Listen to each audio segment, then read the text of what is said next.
Hello again, it's Ms. Lee at the Wellesley Free Library, and today we're going to be playing with snow in our stories.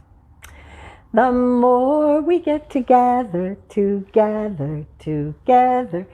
more we get together, the happier we'll be. For your friends are my friends, and my friends are your friends. Oh, the more we get together, the happier we'll be. So, I know you know the tune to this, but see if you can change the words with me. If it's snowy and you know it, clap your paws. If it's snowy and you know it, clap your paws. If it's snowy and you know it, take some snow and roll it and throw it. If it's snowy and you know it, clap your paws.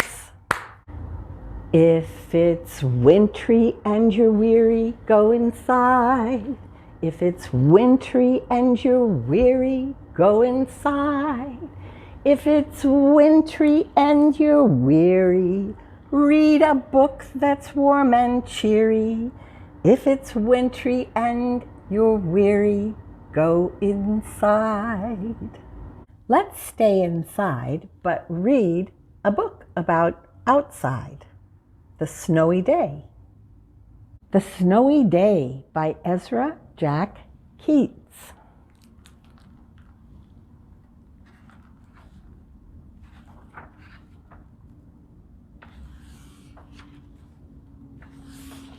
One winter morning, Peter woke up and looked out the window. Snow had fallen during the night.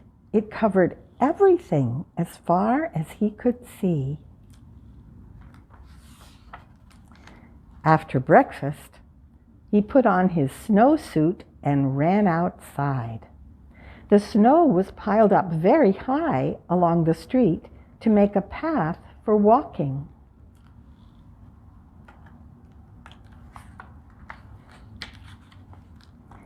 Crunch, crunch, crunch.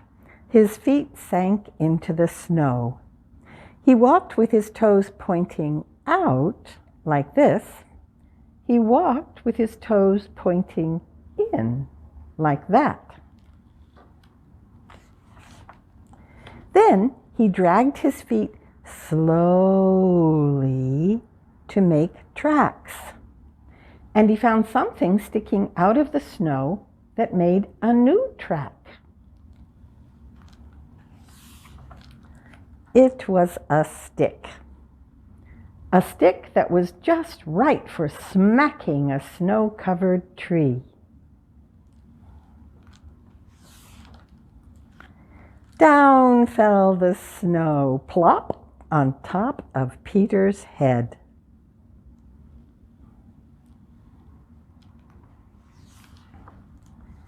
He thought it would be fun to join the big boys in their snowball fight, but he knew he wasn't old enough. Not yet. So he made a smiling snowman, and he made angels.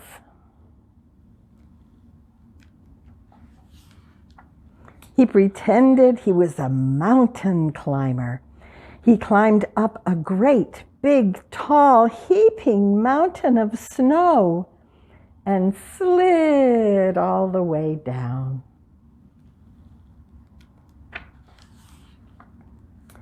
He picked up a handful of snow, and another, and still another. He packed it round and firm and put the snowball in his pocket for tomorrow. Then he went into his warm house. He told his mother all about his adventures while she took off his wet socks. And he thought and thought and thought about them.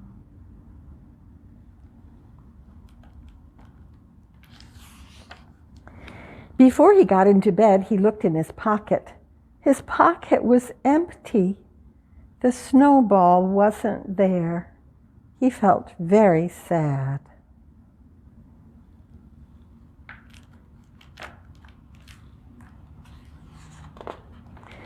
While he slept, he dreamed that the sun had melted all the snow away. But when he woke up, his dream was gone. The snow was still everywhere. New snow was falling. After breakfast, he called to his friend from across the hall, and they went out together into the deep, deep snow. Here are some postage stamps. Do you recognize the pictures of Peter?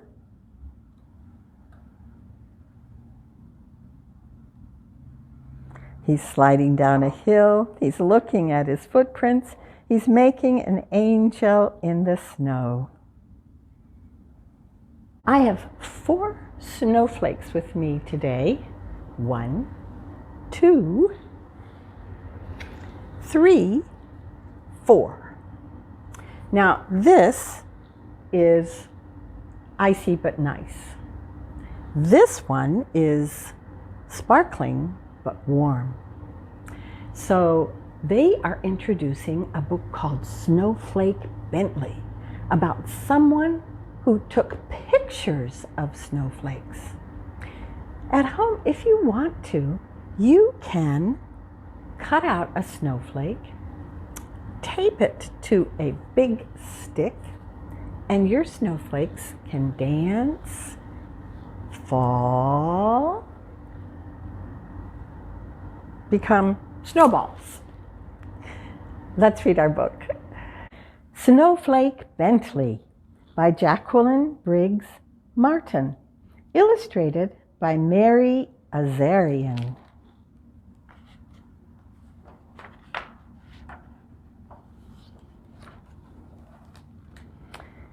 In long ago days, there lived a boy who loved snow more than anything in the whole world. Willie Bentley's happiest days were snowstorm days. He said snow was as beautiful as butterflies or apple blossoms. He could net butterflies and show them to his older brother Charlie. He could pick apple blossoms and take them to his mother. But he could not share snowflakes because he could not save them.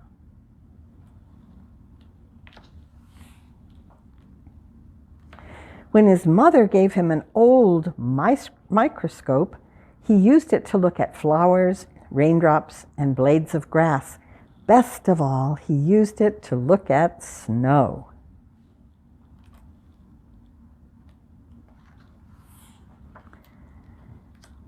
Their patterns were even more beautiful than he had imagined. He expected to find whole flakes that were the same, that were copies of each other, but he never did. He decided there must be a way to save snowflakes. So for 3 winters, he tried drawing snow crystals, but they always melted before he could finish.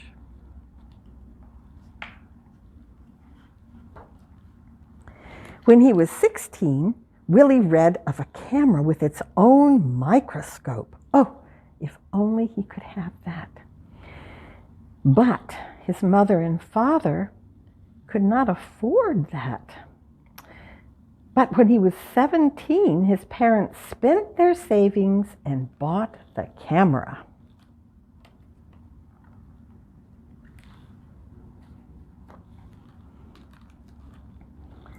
It was taller than a newborn calf and cost as much as his father's herd of 10 cows. Willie was sure it was the best of all cameras. Even so, his first pictures were failures. But he would not quit. One day in the second winter, he tried a new experiment and it worked. Willie had figured out how to photograph snowflakes. Now everyone can see the great beauty in a tiny crystal, he said. But in those days, no one cared. Neighbors laughed at the idea of photographing snow. Snow in Vermont is as common as dirt, they said. We don't need pictures. So, Willie kept on photographing crystals. Some winters, he was able to make only a few dozen good pictures. Some winters, he made hundreds of pictures of snowflakes. Willie loved the beauty of nature, took pictures in all seasons, but his snow crystal pictures were always his favorites. He gave them away, he sold them for a few pennies, he made special gifts for birthdays. He even held slide shows outside, projecting the slides onto a sheet hung over a clothesline.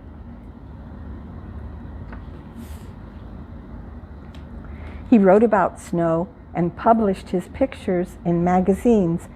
He gave speeches about snow, and finally, he put his best photographs together in a book because some other scientists supported him.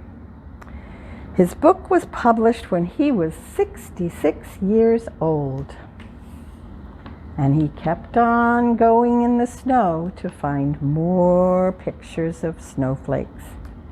So there is a monument in the town where he lived, and his book, taken of the delicate snow crystals that once blew across Vermont, now can be seen all over the world, thanks to Snowflake Bentley.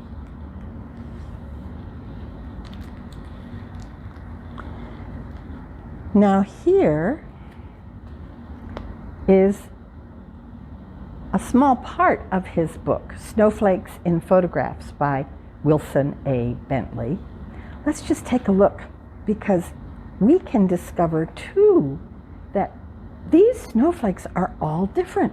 There is not one snowflake like another. And they get really fancy, and they have all kinds of twists and turns and points,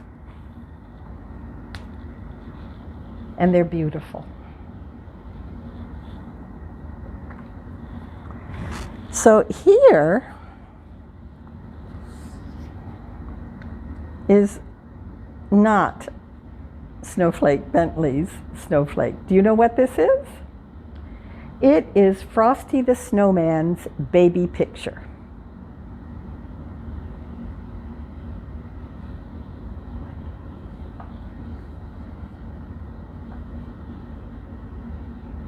Let's sing about Frosty the Snowman. Listen closely, because some of the words have changed a little bit. Frosty the Snowman was a jolly happy soul, with a bright blue scarf and a carrot nose, and 2 eyes made out of coal. Frosty the Snowman is a fairy tale, they say. It was made of snow, but the children know how he came to life one day. There must have been some magic in that old silk hat they found, for when they placed it on his head, he began to dance around. Frosty the Snowman was alive as he could be, And the children say he could laugh and play just the same as you and me. Thumpity thump thump, thumpity thump thump, look at Frosty go. Thumpity thump thump, thumpity thump thump, over the hills of snow. Now, let's take a look at a huge snow person that lives in the mountains. Some people think this snow person is scary. Some people think this snow person is shy. It can also be called a Yeti. So let's read a story about a Yeti. No Yeti Yet by Mary Ann Fraser.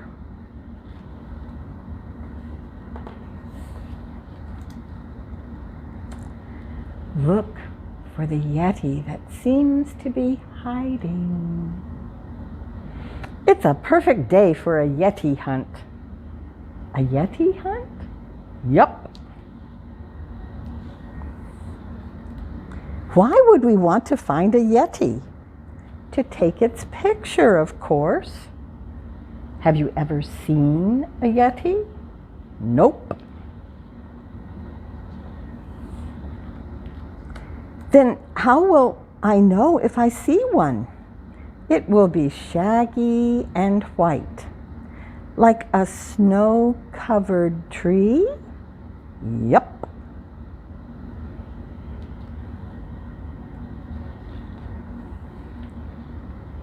Yahoo! Do you see a Yeti? Nope. No Yeti yet.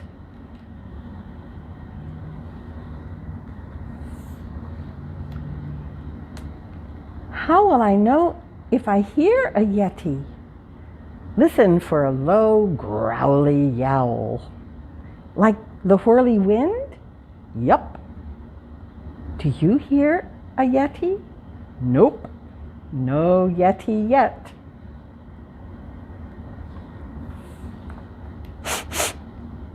How will I know if I smell a Yeti? It will smell woolly and wet. Like a soggy dog? Yup. Do you smell a Yeti?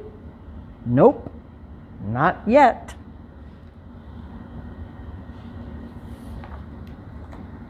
Is a Yeti strong?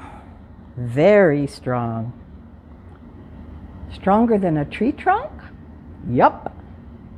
Any sign we're getting close? Nope, not yet. Where does a Yeti live? In a deep, dark cave. Like that one? Yoo-hoo! Yoo-hoo!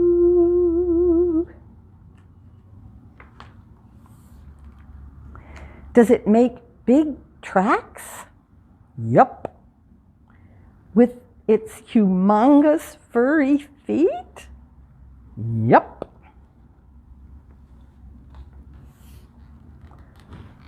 Yowl! It's a Yeti! Yikes! Flash! Is it friendly? Not sure. Can it run fast through slushy, mushy snow? Yup. Can it skate over slidey, glidey ice? Yup. Can it see in a snowy, blowy blizzard? Yup. Can it climb a slippy, slopey hill? What do you think?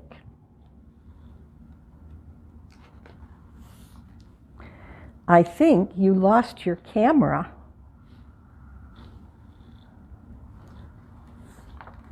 Why did you let the Yeti in? To thank him. With a cup of hot cocoa, of course. Yum!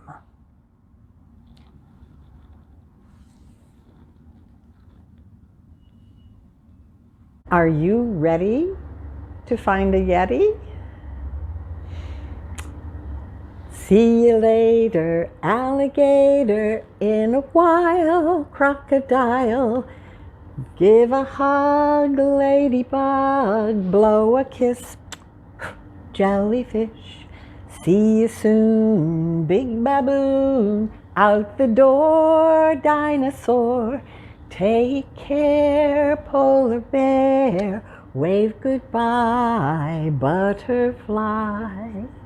Stay warm until we meet again.